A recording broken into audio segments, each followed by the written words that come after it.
Y'all smell that?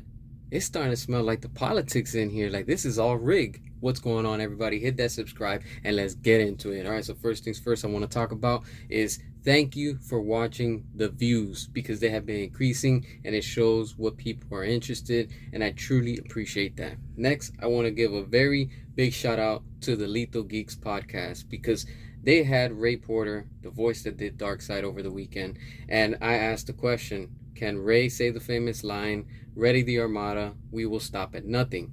And Ray Porter actually acknowledged it. And thanks to Lethal Geeks for allowing this and letting this showcase.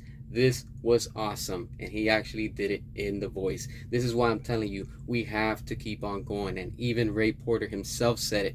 If you're passionate and you believe in something, you can't give up. You have to keep on going. And that's exactly why I am here. Once again, I want to say thank you because that was amazing. So let's get to the point because everyone, everywhere is talking about Superman right now. So let me tell some of you clowns, especially you James Gunn cultists, right? I still stand and I'm still sticking with while it's closed, while it's locked, and restore the Snyderverse. Before I get into it, I want to point something out. I was sailing the seven seas. If you get what I'm saying with that, I'm trying to tell you I did not pay to watch Superman. The movie leaked online, but then it got taken down. I did see it. After seeing it and watching everything in that movie, I'm going to tell you straight up, it's a 2 out of 10. It was a complete mess, a disaster. It was rushed in every way, shape, and form. There's a few things that I want to talk about it, so bear with me as we get into it. The good thing that I saw, and I'll give the credit where it's due, is the fight with Superman versus the Kaiju and Ultraman. That right there was good. I like how they choreograph, the fights and all that stuff. So that was well done because I gotta give credit. That was well done, honestly. Bravo to that part. Mr. Terrific was okay, but he had that 80s, kind of like, I don't know, it kind of felt like one of those, like, with the attitude of, hey, you jive, turkey, like, it just felt like very 80ish, and it felt very like he was trying too hard to be that character. When he didn't talk, it was okay. He was just doing his role and stuff like that. But besides that, when he would say his 2-3 lines that he had in the movie, that was it. And I don't know, he kind of gave like a stereotype of vibe. So if you caught on to that, that's what it is. And another thing that I do want to point out, I don't care what some of y'all are saying, but Superman is low-key a woke movie. I don't care what you say, because it involves this whole Middle East war, like in our modern times, what's actually going on over there with this whole political issue and all this nonsense that I don't care about, but it's in there. But it's subtle. It's not fully in your face, but it's in your face, and they're not saying it and trying to cram it down your face, but it's subtle. It's there. So they're really trying to force it and tell you, hey, this is what this movie's about and the message behind it. So that was something I didn't like. And it was really unnecessary, but again, this is what this movie's about. The tone was bad and felt exactly like Shazam 2.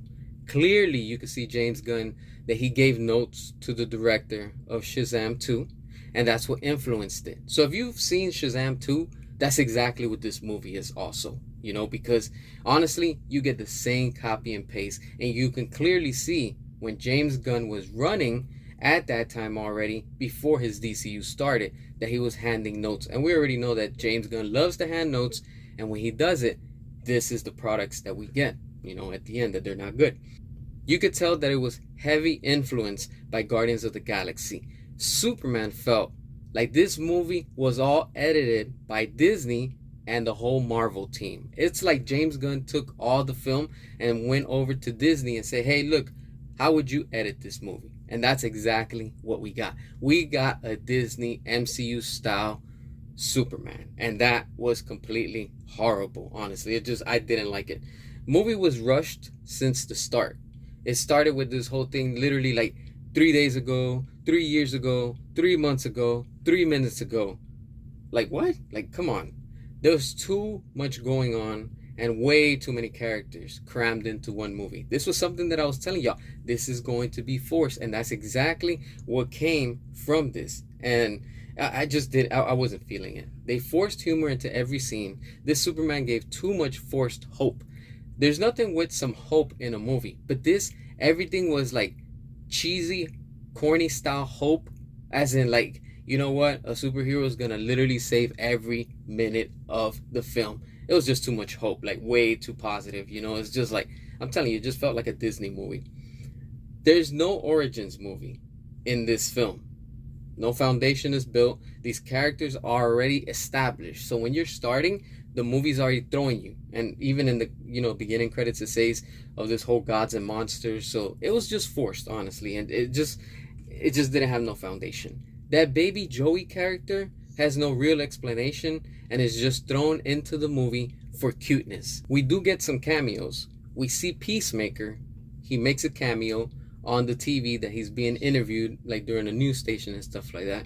And Peacemaker just being Peacemaker, and of course James Gunn, because it's his universe and his playground. So that's that. And we see a drunk Supergirl. I get it. Some people are telling me you don't read comics. You're right, I don't read comics, but I'm aware of these characters. Not all, but some. I know that there's also in the comics Supergirl, that she's portrayed as a badass, rude, and she likes to insult. And that's exactly what we're seeing already with James Gunn. She comes crashing into the Fortress of Solitude, all drunk, asking for Crypto. And honestly, Crypto is just there to be cute. That's it. He only had like 2 small roles in the movie, that he fights, the engineer, what we've seen in the trailer. So that, and when they're fighting with Ultraman. And that's pretty much it. You don't really see Crypto that much. And Hawk Girl. Let's talk about Hawk Girl. Wow. Annoying as hell, not needed. She wasn't even necessary in this movie. She kills this old man from Boravia or whatever it is, that he's the one that's, again, with this whole Russian thing and the politics, that he's supposed to be running, the war and everything that's going on, that Lex Luthor's funding. Later he gets exposed, and look, Hawk Girl gets him, picks him up, and literally the dude taunts Hawk Girl. He's like, oh, you're not gonna kill me like Superman isn't. And she's like, I'm not Superman. And literally drops him from the sky, and dude apparently explodes in a building. They cut to the next scene. They don't show it, but he didn't survive that, obviously. But it's okay for James Gunn to do this and get away with it. And because it's James Gunn, right? The hypocrisy of the fans at times. And with that, we're also seeing now that James Gunn is saying that Superman has to kill when it's necessary. Hold on, let's pause, let's stop. When Zack Snyder did it, it was a problem and it was an issue when he did what he had to do to save that family from Zod. That was bad when, Superman snapped the neck of General Zod. That was a problem right till this day. But it's okay because James Gunn's coming out saying that he has to kill when it's necessary. Again, the hypocrisy of these fake fans. This is what I'm telling you, all right? Guy Gardner is cringe, and the and the Justice Gang was rushed and forced. We didn't need the Justice Gang. It was completely ridiculous, and it was not necessary in this movie. Lois Lane. What can I tell you about Lois Lane? Lois Lane was the strong female independent woman, also known as the feminist agenda in the movie. But they kept it low key. Why? Because her ego and pride can't love Superman. But at the end, she confesses her love to Superman, and proving she dropped her guard. In other words, throughout the whole film, she's like, oh, I told you, I'm not good at dating. She's this badass, strong, independent female that could never love because she's a journalist, And at the end of the movie, you have Superman. He confesses to her during the movie that he loves her. She doesn't acknowledge it. She just smiles and like, all right, whatever. Then at the end, when things are going down, that's what she wants to tell him. Hey, look, I love you too, right? Oh, okay, so now you're going to do that? But clearly, like I told you, this movie is low-key, filled with agendas, and it's a woke movie. I'm telling you, to everybody that's saying it's not, is because they don't understand what the word or the agenda is hidden right in front of your face. It's literally subtle. Everything is there. It's an agenda movie. Superman's portrayed as a punk. He's weak emotionally and immature. He is way too hopeful and gullible because he believes in people too much. And apparently, this version, he's too nice. And when you're too nice, people take advantage of you. And that's exactly what James Gunn does in this movie. Lex Luthor is obsessed with power, and he admits his hatred and envy consumes him. All he does is talk and control Ultraman through an online stimulation, never fights in person, and gets exposed when he was funding the war the whole time to frame Superman. It was all rigged. That's all it was. It was just to rig Superman and make him look like he's the enemy. But at the end, you see the people, the civilians, they start believing in Superman and yada yada. Happy ending. And nothing happened because, of course, the hypocrisy of people, because that's how they are. Ultraman is just a clone of David, not Henry, because some people thought it was going to be Henry Cavill, and it's not. You can tell James Gunn wanted a copy of Henry Cavill with the current long hair, of course, like we've been seeing Henry Cavill, and the character has no origin, and he just got created from a strand of Superman's hair, and that's how he makes the clone of him. It doesn't show you how they make him, but you already know that he's already there, and he's been, made as a clone to be like Superman. The engineer was a pointless character. That's it, Overall, this movie's too much filled with corniness. It's cringe, too much jokes. This movie was targeted for the teen audience of today, from the ages of 10 to 18, that are snappy, snarky, insulting, disrespectful, and are very perverted. That's who this movie is targeted to. Telling you, that's the audience that James Gunn was trying to target. Because when you see Superman comes out, and he has that scene with Supergirl, she even calls him a bitch, and it's like, come on, this is exactly what you're looking for. And that guy Gardner, complete, a-hole in this movie, and he's very arrogant. Of course, this movie is for people that are just like James Gunn, filled with ego and lots of pride. That's what this movie is for. And then again, every single time that Superman saves the moment, they are heavy with the John Williams inspired theme that played majority of the time while trying to make it epic, which it wasn't, and full of jokes. When there's a moment that you think it's going to be serious, no, it's exactly followed up by a joke. Look, the DCU has no foundation, and as a DC fan, I'm done. I am officially done. This is where I get off. 2 out of 10. This movie wasn't mid. It was trash.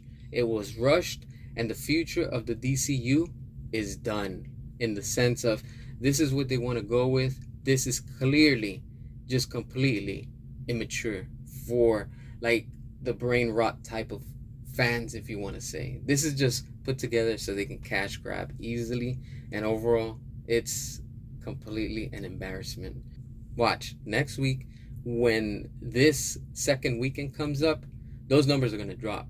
People are not going to go out there, they're not going to rewatch this movie, and they're just trying to come out with all type of excuses. Overall, this movie was a waste of time. It's not worth it. I do not recommend it. And exactly what, like I've been saying, the DCU is sinking faster, and they're trying to justify and coming out with all of these excuses, knowing that it's not making money at the box office. And remember, I predicted it. They're going to come out with excuses, knowing that this movie isn't going to make the money that they want. And even James Gunn has said it himself. It doesn't need to make over $700 million to be a good movie. And the same thing with WB. They even said that they're predicting and hoping to get at least $500 million.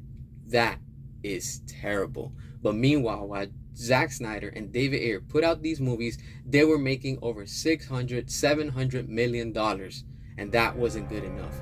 The hypocrisy of WB and these fake fans. Again, we will stop at nothing, and we will continue to expose this shitty company. Drop your comments, hit that subscribe, and until next time.